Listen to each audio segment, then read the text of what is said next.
O que é Jetpack Compose?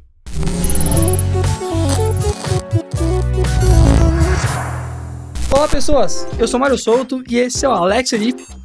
E Alex, o que é esse tal desse Jetpack Compose? Eu tenho certeza que não tem nada a ver com mochila jato e eu sei que tem a ver com Android. Sim, mas sim.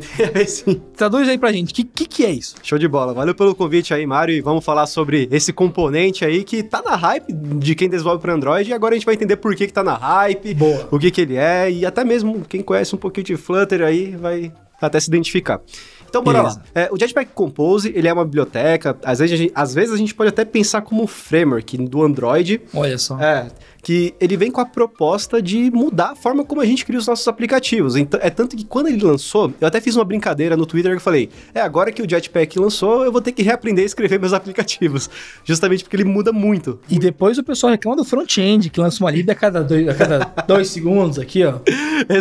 Exato. Só que nesse caso faz até mais sentido, porque ele vem com um novo conceito, um novo paradigma que ele tá há bastante tempo no mercado. Talvez até você já deva ter visto no front-end, eu falo na questão da web. Boa.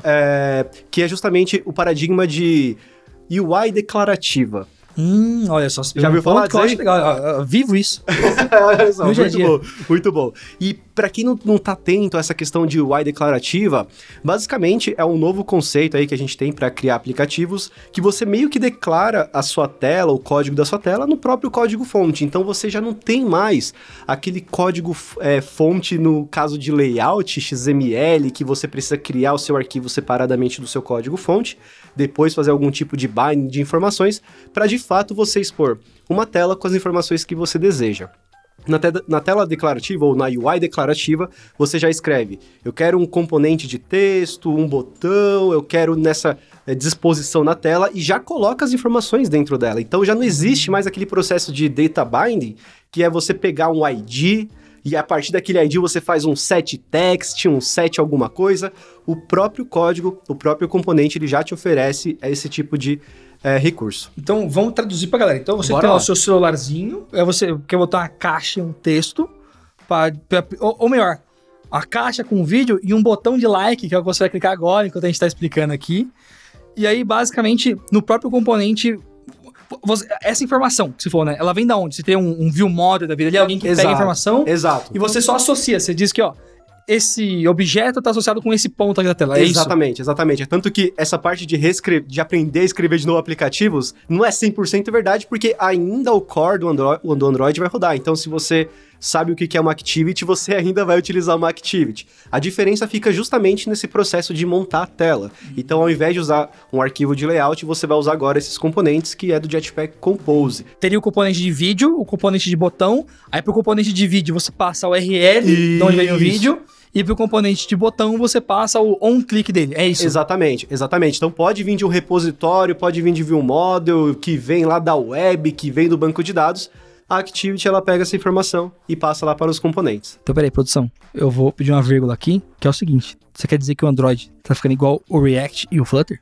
Olha, eu imagino que sim. Eu imagino que sim. Temos polêmica nesse vídeo aqui. Temos polêmicas. Então, é correta essa afirmação? É muito próximo. Vai ter as suas diferenças, é claro, porque dado que ele é mais recente, muito provavelmente o que acontece, pelo menos na minha experiência de programação no geral, é que quando algo é mais novo, ele sempre aprende com aquilo que já existe. Exatamente. Subir nos ombros dos gigantes, tem várias formas bonitinhas de fazer isso aí. Até mesmo a gente pode pegar o caso do Java e do Kotlin. O Kotlin ele já veio para trazer as coisas que o Java não tem. Então, talvez no Compose existam coisas que no React, que no caso o React que usa nessa parte aí de sim. O React e o Flutter, eles fazem hoje que poderia ser melhor, né? Ou então alguma adição que eles não tenham. Então, perfeito. O Compose, ele tem muito disso. E tem até uma coisa que é legal dele, é que ele não faz com que você tenha que largar tudo que você aprendeu de Android. Isso que é legal. Você consegue usar o Compose até mesmo dentro do seu aplicativo. Ele tem a questão de interoperabilidade, que é desenvolver aos poucos pequenas telas, pequenos componentes, ao invés de ter que reescrever todo o seu aplicativo para poder introduzir, que é o que eu acho que vai dar certo. No Kotlin deu certo só por causa disso. Essa é a verdade. Então, nesse ponto de reescrever, né? É possível, eu tenho um app rodando já, então eu só plugo, eu quero fazer um teste do meu login ser com Jetpack Compose. Aí eu só troco e... Exatamente. A ideia é justamente essa. Tanto que ele não vem do SDK. Esse que é o interessante. Você coloca essa lib, aí você coloca lá no seu projeto, e aí você começa a escolher telas que você quer escrever com o Compose. Até mesmo ele tem também uma certa integração com essa API de Vue do Android. Então, você até mesmo tem um componente Vue do Compose, que é, se eu não me engano o nome, tá? É Compose Vue. E aí, você vai lá, coloca isso aí lá no XML, escreve o seu Compose, valeu, falou. Entendi. E a compatibilidade? Eu consigo rodar isso no SDK mais antigo? Eu não sei como é que é a questão de compatibilidade do Android, mas ó, eu sei que a gente tem o KitKat. Tem muita gente no KitKat ainda, dá suporte pra isso? Massa. É uma excelente pergunta. Com precisão, eu não consigo falar qual que é a versão mínima. Mas o que acontece? O popular da comunidade, assim, como é que tá hoje o suporte? É o 5.0? Se eu não me engano, o 4.4 você já atende 100% das versões disponíveis na Play Store. Olha aí, maravilha. Você já atende 100%, então você não precisa utilizar versões anteriores ao 4.4. Beleza. Novamente, informações que são atualizadas a qualquer momento, pode ser que no momento que a pessoa estiver assistindo isso daqui, seja, sei lá, o 5.1 pra cima, pode ser. Lição de casa... procurar qual é a compatibilidade mínima, tanto da sua empresa quanto do mercado. É bom ficar de olho nas duas, né? Sempre. E no caso do Jetpack Compose, dado que ele vem desse conjunto de bibliotecas do Android, que é o Android X, a tendência é que ele consiga, sim, ter essa retrocompatibilidade com versões mais antigas. Novamente, o Compose em específico, eu não sei dizer se ele atende todas essas, como é o caso do 4.4, porque, sim, existem bibliotecas que vão exigir versões mínimas. Aí realmente precisa sempre conferir a documentação. Pode ser que hoje eles atendam, sei lá, a 6, mas amanhã eles podem dar o suporte a uma versão mais antiga. Então é isso. Então o Compose tem um conjunto de coisas dentro dele ali, e essas pode variar o suporte. Então você precisa olhar... o Compose mesmo inteiro, né? O próprio Compose mesmo, que é a biblioteca, já que é uma biblioteca externa, ele pode sim dar suporte a essas versões mais antigas, mas não necessariamente aquela que você utiliza no seu projeto. Entendi. Boa. Porque no seu projeto, como que funciona, né? Até para quem nunca fez um projeto Android, você define a versão mínima que você quer dar suporte, e aí ele sempre vai pegar a mais recente, né? Então vamos supor que hoje a gente tá no Android 12, não é isso? Confere a produção, eu acho que é isso. Deve ser isso, né? Ou 13, ou 14, ou a versão que estiver rodando agora, quando você estiver assistindo esse vídeo. Exatamente. Você sempre vai dar suporte a essa versão mais recente, então a maior preocupação fica nessas mais antigas. E aí, nesse momento, você vê também na biblioteca, na documentação, se ela dá suporte. Perfeito, então. Tem mais algum ponto que você acha que é importante trazer do Jetpack Compose? A gente falou de compatibilidade, recursos maneiros que você pode... Sei lá, top 5 recursos do Jetpack Compose que a gente pode falar pra galera. Que uma coisa que é legal de comentar é até mesmo a forma como você pode pensar no Compose. Porque o que acontece? Quando a gente escreve, né, vou até nomear aqui, é nomeado também na documentação, essa forma mais tradicional de escrever, que é o modo imperativo, você sempre conta, né, justamente que no seu layout você vai ter os determinados componentes, que você vai ter ali as fases da activity, e aí no caso do Compose é um pouquinho diferente, porque o que acontece? Na hora que você escreve o seu código, a tendência é que você escreva um código que ele não seja alterado, porque o que acontece, qual que é o grande pilar aí do paradigma de UI declarativa? É que você sempre vai estar redesenhando a sua tela. A tendência é que você sempre esteja redesenhando. Então, é sempre preferível que você escreva um componente que ele não tende a mudar, porque senão você sempre vai redesenhar. E aí, muito provavelmente, você já deve ter pensado, poxa, se ele sempre vai redesenhar, muito provavelmente ele vai exigir recursos do seu celular. É mais bateria rodando, é mais memória, é um monte de coisa. E o Compose, ele traz aí uma solução que eles julgam como uma solução inteligente, que é justamente a técnica que eles chamam de recomposition, ou seria a recomposição, né?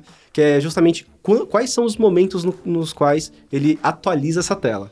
E aí, para isso, ele tem algumas técnicas. Por exemplo, você vai ter meio que variáveis, ou então uma referência que ela vai gerenciar o seu estado. Então, agora o conceito de estado começa a ser cada vez mais natural. E aí, quando você muda essa parte do estado, esse processo de recomposição, ele vai ver dentro ali do seu código ali, do Compose, o que precisa mudar. E ele só vai diretamente naquilo. Perfeito. Então, até mesmo quando você constrói uma tela, como é o caso de um dialog, você já não escreve mais esse código ali na Activity. Né? Você não faz mais um builder na Activity, só quando clica vai aparecer. Meio que você já tem dentro do seu código ali, no seu Compose, e aí via estado você fala, vai aparecer esse diálogo ou não vai? Então isso até mesmo mudou um pouco a forma como eu penso na hora de escrever o aplicativo. É tanto que essas conclusões que eu falei, eu acho que eu vou ter que reaprender a escrever aplicativo. É justamente porque tem muito disso. Cola comigo que você passa de ano, que tem muitos anos fazendo UI assim, tá tranquilo. Show de bola, vou consultar sim. E bom, e acho que pra gente fechar nessa ideia assim, né, então... esse jeito de trabalhar com estado, eu sei que no mundo do desenvolvimento mobile é muito popular as libs as Reactive Extensions, né? Os RX, alguma coisa. Essa forma de Jetpack Compose, ela usa alguma coisa disso ou não? Ela não usa, sim, observa ou tudo mais? Não, então, total. O que eu preciso aprender pra usar isso? Se isso tá junto? Show de bola. Isso nem precisa necessariamente do Compose, é algo que já vem ali do Android, que é justamente essa programação, eu vou colocar entre aspas, né? Uma programação mais reativa, que é de fato você tomar alguma ação quando você tem uma mudança ali da sua fonte de dados ou de alguma ação que você fez. Então, você clica num botão e você quer atualizar 3 pontos do seu aplicativo, já é natural a gente fazer esse tipo de implementação. No Android, a gente tem algumas bibliotecas para fazer isso. Na documentação, quais são as sugestões? É o tal do RX aí que você chamou, tem um tal do Guava também, que é uma outra lib que faz isso, e uma que eu mais uso, que eu vejo mais de comum, é o tal do Live Data, que ele é justamente focado nisso, em você meio que ficar inscrito ali naquele evento, naquele observável, e receber essa informação. E também no próprio Kotlin, existe uma API que é chamada de Flow. Aí nessa do Flow você também consegue fazer essas observações. Aí quando começa a falar de Kotlin, vem coroutines, é um monte de coisa aí que outro episódio também para falar sobre isso, tá? Porque é um assunto bem mais complexo. Alex, muito obrigado por todo esse conteúdo. A gente deixou aqui várias dicas, né, de como que você vai usar o Jetpack Compose para construir suas aplicações, esse lance mais declarativo.